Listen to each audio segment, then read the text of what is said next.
La vejez, acercarnos a la muerte. Como hijos, tener que tomar la decisión de llevar a nuestros padres a una casa de salud, un residencial. ¿Qué pasa allí con la culpa? ¿Cómo se ve el proceso de ver que seres queridos se acercan al final de sus días? ¿Qué pasa con el duelo? Algunos de estos temas aparecen en el último libro de Jorge Bafico y con él precisamente vamos a estar hablando esta noche. Bienvenidas, bienvenidos a Así Comienza la Doble.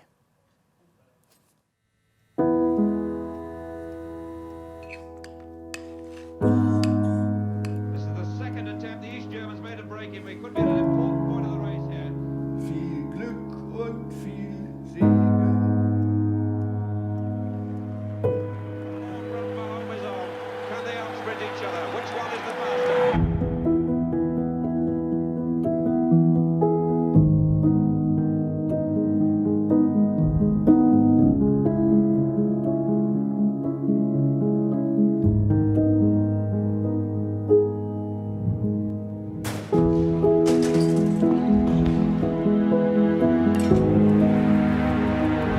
Just over 300 to go. Point second place for Regis Stallion. Andrew Lipinski now beginning to get round.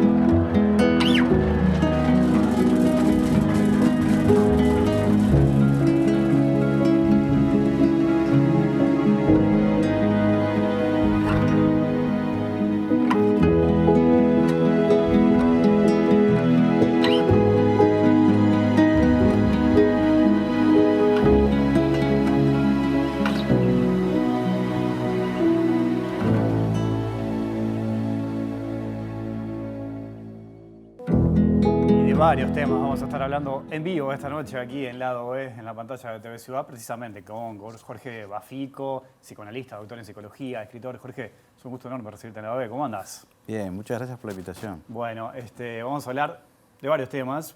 Aquí está la excusa que tengo entre mis manos. Historias de elefantes, este último libro, un libro que recomiendo, que es muy interesante, que toca temas muy delicados. Por ahí aparece también la referencia del elefante desaparece de Murakami, ¿no? Un gran libro de un gran autor. Obviamente la vejez, situación de los padres. Yo manejaba algunos temas recién en la introducción. ¿Por qué este libro? ¿Por qué te metiste? Vos tenés obviamente un montón de trabajos muy interesantes. ¿Por qué te metiste en esta historia? A veces uno planifica los libros, los va pensando, se ilusiona con ellos y a veces los libros nos arrollan, nos atrapan las historias. Yo creo que este libro, un poco pensando, ¿no? Ahora, tiene más que ver con una cantidad de duelos que tuve que atravesar en muy poco tiempo, que tiene que ver básicamente con la muerte de mis padres en un tiempo de 3 meses y en el medio la muerte de un bebé recién nacido. Entonces en 3 meses se me murieron 3 personas que eran demasiado importantes para mí, ¿no? Y creo que la escritura ayuda como a poder resolver algunas cosas que están congeladas, ¿no? Por lo menos para mí. Y fue como un refugio que me sirvió para poder repensar todo lo que me había pasado. Vos contás en el libro muy bien todo el proceso que significa, ¿no? la pérdida de tus padres, las señales que vos vas sintiendo, ¿no? Todo lo que ocurre hasta el momento que después terminan ellos en una casa de salud. Lacan decía que el papel de la madre es el deseo de la madre, ¿no? En realidad. Y vos ves cómo tu madre empieza a experimentar que se acerca a la muerte y en esas señales vos notás un día que después de un viaje le haces un regalo y ella como que más o menos lo desprecia. Y ahí se te enciende como una alarma de todo lo que llega después. Sí, uno se va despidiendo como los padres poco a poco, cuando no es una muerte abrupta, ¿no? Sorprendente, sorpresiva, ¿no? En el caso de la historia mía fue una madre que estaba en perfecto estado, que vivía con mi padre, vivían juntos en la misma casa que vivieron 50 años, con sus mismas rutinas, una madre muy amorosa, como de la vieja época, ama de casa. Y un día, cuando yo vuelvo de un viaje y le llevo un regalo, mi madre era muy afecta a escuchar mis historias. O sea, necesitaba que yo le contara todo. Y algo más también. Y a mí lo que me llamó mucho la atención fue que no me preguntara sobre el viaje, cómo me había ido.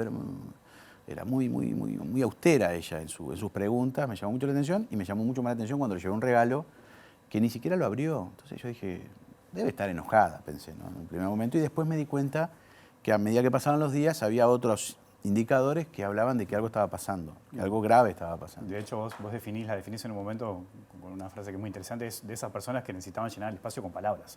Sí, mi madre tenía, a diferencia de mi padre, que era un tipo muy silencioso, mi madre necesitaba llenar el espacio y el tiempo con palabras. Y entonces, claro, su ausencia de palabras llamó mucho la atención, no solamente a mí, sino a mi familia entera, ¿no? A mis tíos, a mis primos, ¿no? Fue un proceso rápido, pero bastante terrible, ¿no? Hay un concepto que manejás es que los padres se mueren en actos. Sí. ¿Cómo es eso? Y yo creo que nosotros empezamos a cambiar nuestra visión de nuestros padres, que idealizamos en parte, sobre todo quienes hemos tenido buena relación con nuestros padres, ¿no? Padres que han estado presentes, se han preocupado, han participado en todas nuestras cuestiones importantes de la vida, y de repente se empiezan como a desgranar, empiezan a cambiar, empiezan a ser otras personas y terminan de ser nuestros padres. O sea, son nuestros padres, pero no es el mismo vínculo que teníamos con ellos. Entonces, son pequeños actos de despedida. Por lo menos yo lo viví así y también lo escribí así. También hay una suerte ahí de tirar un poco la historia como para llevarla a otro punto que el puro testimonio, ¿no? Ahora, Jorge, ¿qué pasa con la memoria, no? Porque muchas veces las personas podemos tener como ese miedo de olvidarnos de nuestras personas queridas, de nuestros seres queridos. Yo sé que ahí vos pones una referencia de unos audios de WhatsApp, de una historia que pasó con un celular. ¿Cómo se maneja eso? Ese miedo, por ejemplo. Sabes que a mí hace muchos años me llamó mucho la atención un libro de Paul Auster que es La invención de la soledad, donde Paul Auster dice que, yo creo que hago referencia en el libro, Paul Auster recibe una llamada de madrugada y dice, algo pasó. De madrugada cuando había teléfono en línea, ni siquiera ahora, que capaz que es más fácil recibir alguna llamada o algún mensaje. Si no me equivoco, además Paul Auster es un gran autor, ese es un gran libro. Lo que dice Paul Auster cuando escucha el teléfono es, yo supe que esto era una tragedia o era una mala noticia, en realidad. Exacto. ¿No? Cuando un teléfono grita de madrugada es porque algo se viene. Y ahí Paul Auster, cuando se entera que muere el padre, dice, yo tengo que escribir sobre mi padre porque si no va a desaparecer. Me llamó mucho la atención eso. Y se ve que me quedó dando vueltas, ¿no? Hasta que me pasa a mí una historia diferente. Porque mi padre no era un padre como el de Auster ausente, ¿no? Y que tenían que agarrar en un juego de espejos, ¿no? Y a partir de eso es que digo, ¿por qué no? ¿Por qué no tratar de armar la memoria de otra manera? O sea, cuando uno tiene un traumatismo tan fuerte de la muerte de sus padres, de una forma bastante, digo terrible porque la familia tuvo que exiliarlos a un residencial. O sea, no es que ellos quieren ir y decir, me voy a una casa de salud. O sea, es una decisión muy difícil que hay que tomar, que a veces hay que tomar y no hay más remedio. Pero yo lo pienso como un exilio. Por eso traigo la metáfora del elefante, de los elefantes que dicen que los elefantes deciden morir y van al cementerio de los elefantes, lo cual no es cierto. Se trata de otra cosa, se trata de que los elefantes más grandes, ancianos, que ya tienen pocos dientes, no pueden comer la misma comida dura que comen los otros elefantes jóvenes. Entonces tienen que quedarse en lugares quietos donde el pasto es más blando. Entonces no es que deciden, pero sí hay una cosa del grupo, de la manada, que toma una decisión en conjunto, pero no deja de ser un exilio. Y con mis padres yo lo viví un poco así. Entonces fue tan triste la última etapa con ellos, de verlos en el residencial, aunque estuvieran bien cuidados, aunque hubiera amor, porque en un residencial uno descubre un mundo totalmente increíble, no deja de ser un lugar que ellos no eligieron. Entonces yo me dije a mí mismo, bueno, ¿por qué no armar una historia donde pueda armar esos espejos rotos de otra manera? Puede armar un puzzle un poquito con colores más cálidos, ¿no? Y creo que lo lográs, porque esa etapa que es muy dura, la de tomar la decisión de llevar a padres a un residencial, aparecen algunos personajes ahí dentro del residencial que también le dan un poco esa claridad o ese color que recién mencionabas. Me quiero detener ahí porque es una parte importantísima de la historia y del libro. Seguramente mucha gente que nos está mirando se puede sentir identificado, le puede llegar a interesar cómo es ese proceso que no es fácil, ¿no? El de un hijo de tomar esa decisión. Vos lo contás bien en el libro. ¿Cómo fue? ¿Cómo fue el diálogo con ellos? Porque en primera instancia lo hablas con tu madre, después pasa lo de tu padre también. Claro. Y es una decisión que obviamente genera mucho, ¿no? Yo creo que un escritor tiene la posibilidad de imaginar y llevarlos a otros lugares, las historias que son como muy duras, muy crudas. Mi padre tenía Parkinson durante mucho tiempo tuvo Parkinson, lo cual lo inhabilitaba a hacer determinadas cosas, ¿no? Por ejemplo, no podía salir, pues se podía desmayar y caer. Mi madre se ocupó de él mucho tiempo, 3 o 4 años en exclusividad, en un acto de amor, de una generosidad impresionante, ¿no? Hasta que mi madre, de un día para el otro, empieza a generarse una demencia y que tenía características, un sesgo melancólico. O sea, ella planteaba como algo del orden de la tragedia universal, algo apocalíptico, ¿no? Entonces, llegó un momento que ninguno de los dos podía convivir entre ellos, no podían vivir solos. En un tiempo, bueno, unos tíos fueron, cuidaron un poco, pero llegó un momento que realmente era muy difícil. Entonces ahí no hubo más remedio que decir, bueno, es el momento. Y ahí mi padre, cuando mi madre empezó a estar peor, mi padre tuvo una especie de mejoría. Para mí fue como un regalo que me dio mi padre, ¿no? Una especie de mejoría, estaba menos confuso, mucho más lúcido. Entonces yo tuve una última conversación con él, de lo cual me siento muy orgulloso, ¿no? Porque pude decirle, mira papá, pasa esto, tenemos este problema y algo tenemos que hacer. Hay una solución que es ir a este lugar, en un cuarto para ustedes dos, van a seguir juntos, los vamos a ver todo lo que podamos, todos los días, pero yo necesito que vos me digas qué pensás. Ahí fue para mí el momento más terrible de esta historia, ¿no? Una conversación padre-hijo, y mi padre en un acto de generosidad y de verdadero padre me dijo, está bien Jorge, me parece que hay que hacer eso, lo cual a mí me generó un alivio muy importante. Y él me acompañó a esa residencial, me acuerdo que estaba muy bien vestido, y se paseó por todo el residencial haciendo alguna broma, y él descomprimió una escena que era muy terrible, y a mí me dejó una enseñanza muy importante, ¿no? Como padre, para mis propios hijos, ¿no? Cómo él tomó el problema, se lo puso en el hombro y me acompañó en una decisión que obviamente no era buena para nadie, ¿no? Sin duda, sin duda. Hay un momento en el que vos también lo contás en el libro que es muy interesante y es la del abrazo, ¿no? Cuando aparece un abrazo ahí también. Sí. Mi padre pertenecía a una generación donde los abrazos no eran comunes entre padres e hijos, donde las conversaciones íntimas entre padres e hijos no existía, era hasta mal vista en ese tiempo, ¿no? Donde había una distancia, donde el padre no tenía que saber todo sobre el hijo, donde el hijo se tenía que criar con los códigos de su ambiente, de su hábitat, ¿no? Hoy somos otros padres, somos padres que estamos todo el tiempo pendientes de nuestros hijos, conversamos, es otra época, ni mejor ni peor. Entonces, un abrazo en esa época no era lo mismo que un abrazo en esta época, donde uno permanentemente abraza a los hijos. Y ese abrazo que me dio mi padre final, fue un abrazo como de conciliación entre los dos de lo que se venía. Y ya te digo, yo lo tomo como algo absolutamente de una fortaleza de mi padre que me abruma hasta el día de hoy, ¿no? Hablábamos de lo difícil que son estas decisiones. Ahora, ¿cómo se convive con la culpa? Porque me imagino que la culpa en algún momento anda por ahí dando vueltas, ¿no? Permanente. Bueno, hice un libro por eso. Hice un libro para tratar de redimirme. Yo de alguna forma pongo ahí en el libro que uno... digo uno, también mi hermano, que tuvimos que tomar los dos la decisión, termina siendo el Judas de la historia, el traidor, ¿no? Porque yo creo que cualquier padre, por más que acepte ir a ese lugar, por más bueno que sea el lugar, por más comodidad que tenga, no es su casa, es un lugar que uno va obligado, y en algún punto algo de eso se traslada, ¿no? No en el enojo, pero sí en la molestia, en el malestar, y uno también entiende que... podría haber hecho otra cosa, capaz que, ¿no? Siempre se puede hacer otra cosa. Entonces, hay que convivir con la culpa, más allá de que uno tomó la decisión que era la que podía tomar, también eso es cierto. Eso no quiere decir que no toca resortes de cada uno. Además, hay gente que se maneja mejor con la culpa y hay gente que se maneja peor con la culpa, ¿no? Entonces, pero indudablemente, por algún lado, tiene que pasar eso, ¿no? O sea, uno no puede quedar por fuera de... lo llevo a ese lugar y punto, y me lavo las manos. Claro. De hecho, vos contás que llegás a ir 3 veces al día, igual si podías, ¿no? Sí, O sea, fue una época muy difícil, muy dura, porque yo sufría mucho, porque los veía que no estaban bien y que además iban de alguna forma como cayendo, ¿no? Emocionalmente, se iban entristeciendo, se iban como melancolizando los dos. Entonces fue como muy desesperante esa época para mí, ¿no? Entonces más me llamaban, ¿no? Esa cosa de que uno termina siendo como el padre de los padres, ¿no? Que eso también pasa, es como generacional, en algún momento tiene que pasar.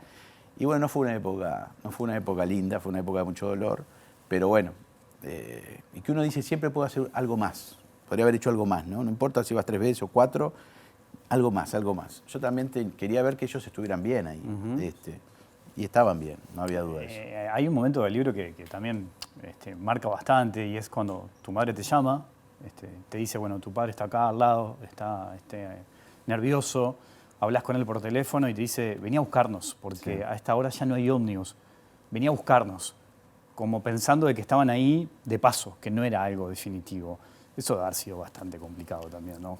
Sí, lo que pasa que me parece que el hecho del exilio genera un impacto muy traumático, ¿no? Y cada uno reacciona como puede. Yo creo que mi padre se aisló en un mundo nostálgico del pasado, ¿no? Entonces, 2x3 me pasó más de una vez, ahí lo escribo y al día de hoy he hecho algunos cuadros porque a partir de todo esto empecé a pintar, que yo nunca había hecho nada, y pongo una frase y pongo una casa que él me decía, Valentín 1033, él casi no hablaba.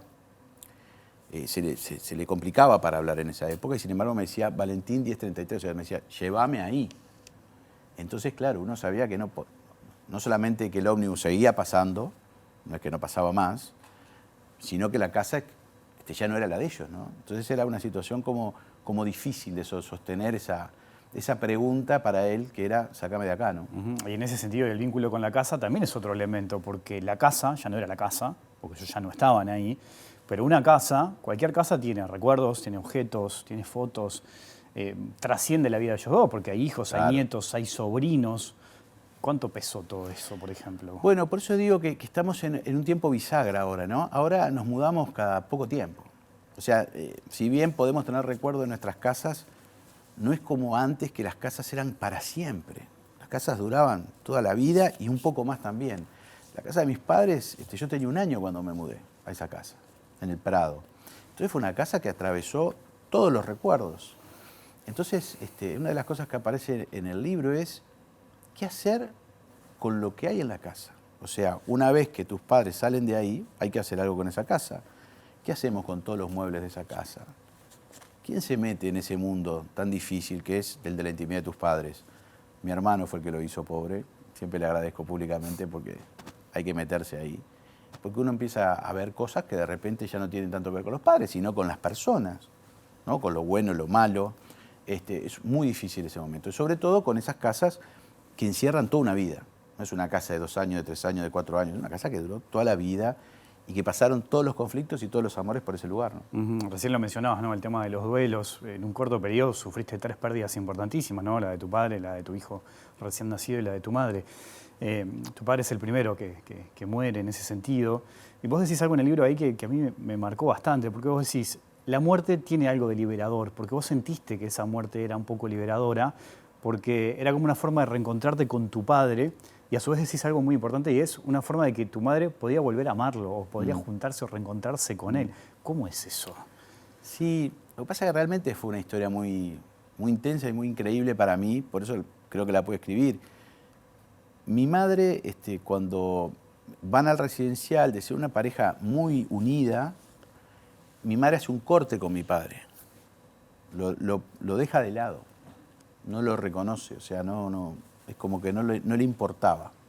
A mí me llamaba mucho la atención. Y después, 2 días antes de la muerte de mi padre, mi madre me dice, tu padre se murió. 2 días antes. 2 días antes. ¿Cómo que se murió? Estaba al lado. Tu padre se murió. Al otro día me dice lo mismo. Me dice, tu padre se murió. Y finalmente, a los 2 días de ese primer anuncio, mi padre efectivamente se muere.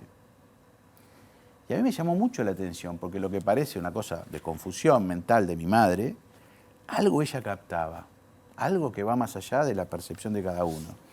Entonces, es liberador porque de alguna manera uno se puede reencontrar con el padre que uno tenía antes, no con este último padre, confuso, que no se le entendía cuando hablaba, que tenía conductas muy extrañas, ¿no? Y de alguna manera es liberador porque uno dice, bueno, no está sufriendo más. En ese punto siempre la muerte en estos casos es terrible, pero tiene algo de liberador. Uno no es que desee que se muera la persona, pero uno dice que no sufra más, ¿no? Entonces es una cuestión muy contradictoria, ¿no? Porque por un lado uno quiere que siga y por otro lado dice, ¿para qué en esta situación, no? Claro. Hablando de la historia de ellos, es una historia de amor muy linda además, ¿no? Porque ella destaca, tu madre destaca que se enamoró por la bondad de tu padre además también, ¿no? Es un elemento muy interesante ese. Claro, yo lo que hice con esta historia fue recorrer mi propia historia. O sea, los elementos que a mí mismo me hicieron ser como soy en relación a la historia de mis padres. Yo hace muchos años di una charla en la primer TEDx que hubo acá en Uruguay, y era sobre el amor. Entonces yo planteaba, no me acuerdo bien qué, pero era algo así como que cada uno encuentra en el otro algo de lo que está buscando, algo que es propio y lo encuentra en el otro. Entonces, me acuerdo que cuando estaba preparando la charla, mi madre me llama y me dice, yo te quiero contar de qué me enamoré de tu padre. Y ahí me puse un poco incómodo, porque hay cosas que es mejor no enterarse, ¿no? Y ahí me dijo, me enamoré de la bondad. Y me dijo algo más fuerte aún, me dijo, tu padre me salvó la vida. Producto de una historia de mi madre en su infancia muy, muy terrible, muy dura, muy difícil. Y ella entendió en algún punto que mi padre la había rescatado de eso, a tal punto que en la escena del amor de ella eran compañeros de trabajo y a partir de un acontecimiento de una mujer que empieza como a morirse ahí, mi padre va, auxilia y mi madre ahí ve, este hombre es un salvador. Algo ahí del amor se empieza a jugar que no tenía que ver con el físico ni con lo que mi padre hablaba, pues ya lo conocía, sino con un acto de amor que para ella era el significante más importante en su universo del amor. Entonces, fue muy fuerte eso para mi madre, la bondad. Entonces, cuando mi padre se enferma, cambia un poco su personalidad, porque es lo que pasa, y para mi madre deja de ser bueno. Seguramente algo de eso pasó, y el tema del amor en ella cae. Entonces, mi madre también enferma después. Claro. Entonces, me parece que es una historia que a mí me enseñó mucho, ¿no? Por eso hablas también de eso del liberador de la muerte de él, que implica que ella pueda volver, digamos, a amarlo en cierta medida, ¿no? Amar a aquel hombre que 2 días antes de morir, mi madre me dice, tu padre me viene a buscar en un barco. O sea que otra vez aparece ahí el significante de la bondad. 2 días después que dice eso, mi madre muere. Bueno, y no es mentira. O sea, esto no es un no es invento, ficción, no es ficción, No, no yo es sé un que no. rebusque literario. Bueno, ¿no? ahí me quiero detener, porque después de la muerte de tu padre, vos también decís que el silencio es protagonista en tu madre, en el vínculo que tenía contigo, casi que no hablas prácticamente de la pérdida de tu padre, y hay un deterioro en ella importante, o sea, obviamente que afectó y bastante. Y esto que mencionás recién aparece, o sea, ella anticipa su propia muerte también. Sí. Sí. Cuando el silencio, aparece algún corte en el silencio con como esos especies de oráculos, donde las muertes se producen 2 días después. Una cosa que es una cosa casuística, de la casuística, pasó. Después vaya uno a interpretarlo como quiere, cada uno le da su interpretación. Yo prefiero darle una interpretación narrativa, algo de la novela, ¿no? Pero fue lo que pasó. Fue interesante cómo mi madre se anticipa y también su muerte yo la homologo a Murakami, que hablabas hace un rato, que es un autor que a mí me gusta muchísimo. Sí. Él habla de una historia donde hay una muerte parecida. Hay alguien que muere y no se sabe por qué muere, y con mi madre pasó algo de eso. Me llaman por teléfono y me dicen, la bañamos, se acostó, no sabemos qué pasó, se murió. Una historia que no había indicadores que eso iba a pasar. Sin embargo, ella lo anticipó. Jorge, te propongo una pequeña pausa y seguimos conversando, ¿te parece? Claro que sí. Ya sigue el lado B aquí en la pantalla de TV Ciudad.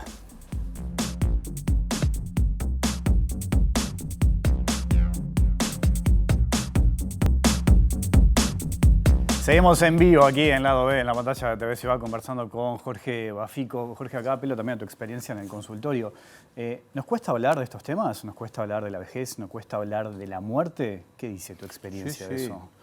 Sí, estamos en una época donde la muerte se trata de esconder en un cajón. Nos cuesta mucho hablar de eso porque hay un empuje permanente a la felicidad.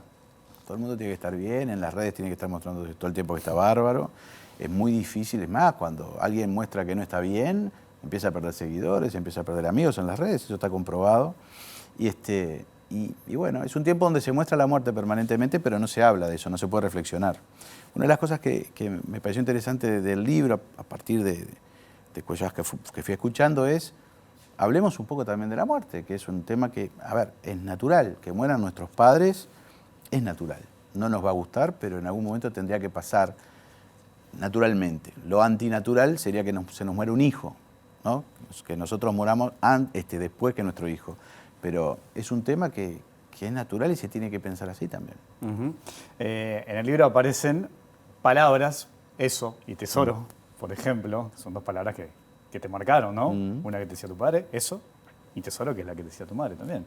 Sí, mi padre era de pocas palabras, más bien era de acción, pero el padre, yo creo que el padre y la madre, pero sobre todo el padre, son momentos donde uno puede tomar la participación directa de un padre. A mí me pasó que mi padre, si bien no hablaba mucho, porque era una época donde no se hablaba tanto, hizo 4 o 5 intervenciones que para mí fueron fundamentales.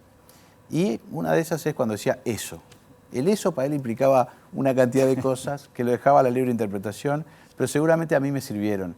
Mi madre, como esas madres amorosas, un poquitín extravagante en algún punto, ¿no? De su demanda de amor, bueno, me decía que era su tesoro, lo cual era una gran responsabilidad. Ser el tesoro de la madre, ¿no? Ese, claro. Y tener ese lugar en la familia no es poca cosa. Cuestión que me la hizo saber hasta el final, casi hasta el final de su vida, que seguía siendo su tesoro.